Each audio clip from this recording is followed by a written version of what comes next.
एक पिता ने अपनी ही नाबालिग बेटी के साथ ऐसा घिनौना अपराध किया जिसे सुनकर इंसानियत शर्मसार हो जाए। लेकिन अनंतनाग पुलिस ने अपनी मेहनत और ईमानदारी से यह साबित किया कि इंसाफ आज भी जिंदा है। यह कहानी सिर्फ एक केस नहीं, बल्कि एक मिसाल है कि अगर जांच ईमानदारी और सच्चाई से की जाए तो अपराधी चाहे कोई भी हो, बच नहीं सकता। 25 जनवरी 2022 को वुमेन पुलिस स्टेशन अनंतनाग में एक एफआईआर दर्ज हुई, नंबर 03/2022।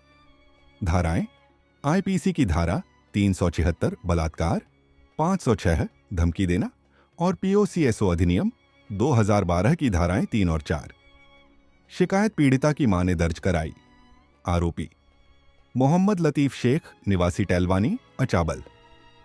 इसी दिन से अनंतनाग पुलिस ने इस केस को अपनी प्राथमिकता बनाया।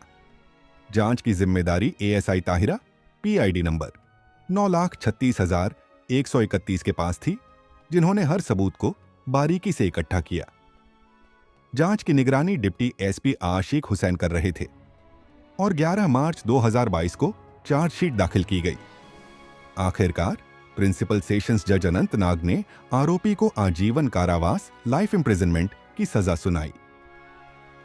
इस मुकदमे में पुलिस और अभियोजन के बीच समन्वय बेहद अहम रहा।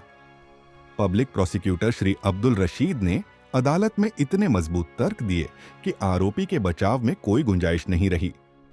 एसएसपी अनंतनाग श्री अमृतपाल सिंह, आईपीएस, ने कहा, यह केस एक उदाहरण है कि अगर पुलिस सच्चाई और निष्ठा से काम करे तो कोई अपराधी बच नहीं सकता। उन्होंने टीम की सराहना करते हुए कहा कि पुलिस विभाग महिलाओं और बच्चों की सुरक्षा के लिए पूरी तरह प्रतिबद्ध है। इस्लाम ने बच्चों और महिलाओं की सुरक्षा को ईमान का हिस्सा बताया है। कुरान की सूरह अन-निसा की आयत 19 में अल्लाह ताला फरमाते हैं, और उनके साथ भलाई और इंसाफ के साथ व्यवहार करो। रसूलुल्लाह ने फरमाया, तुम में सबसे अच्छा वह है जो अपनी औरतों के साथ अच्छा व्यवहार करे। तिर्मिजी। जो व्यक्ति अपनी ही बेटी या किसी महिला पर जुल्म करता है, वह सिर्फ कानून नहीं बल्कि अल्लाह के आदेश का भी उल्लंघन करता है। कुरान कहता है, ऐसे लोगों के लिए दर्दनाक अजाब है। सूरह नूर। इस्लाम इंसाफ और रहम का मजहब है, और यह केस बताता है कि जब समाज और कानून दोनों एकजुट हों तो जुल्म का अंत जरूर होता है। अगर किसी के साथ ऐसा अपराध हो, 1. सबसे पहले एफआईआर दर्ज करें नजदीकी पुलिस स्टेशन या महिला पुलिस स्टेशन में। 2.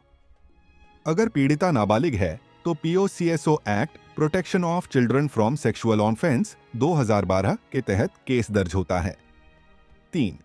अगर वयस्क है तो आईपीसी की धारा 376 और क्रिमिनल लॉ अमेंडमेंट एक्ट 2013 लागू होती है। 4. जिला विधिक सेवा प्राधिकरण डीएलएसए से मिल सकती है। 5.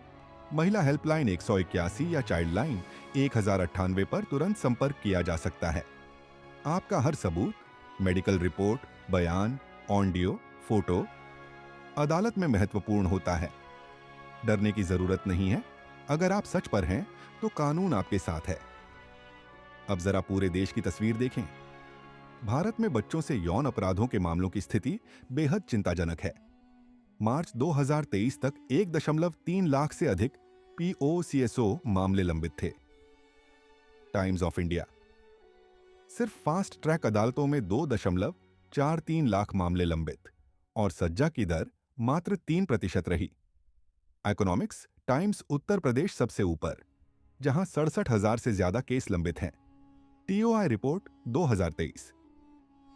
ये आंकड़े बताते हैं कि सिस्टम धीमा है, लेकिन जब ईमानदारी से काम हो तो इंसाफ जरूर मिलता है, जैसा कि अनंतनाग के इस केस में हुआ। हमारे समाज को इस मामले से सीख लेनी चाहिए। अक्सर लोग इज्जत चली जाएगी के डर से चुप रहते हैं, लेकिन असली इज्जत जुल्म को छुपाने में नहीं, बल्कि सच बोलने में है। अगर आप किसी ऐसी घटना के गवाह या पीड़ित हैं, डरिए मत। पुलिस, मीडिया और समाज सबको मिलकर बच्चों और महिलाओं की रक्षा के लिए आगे आना होगा।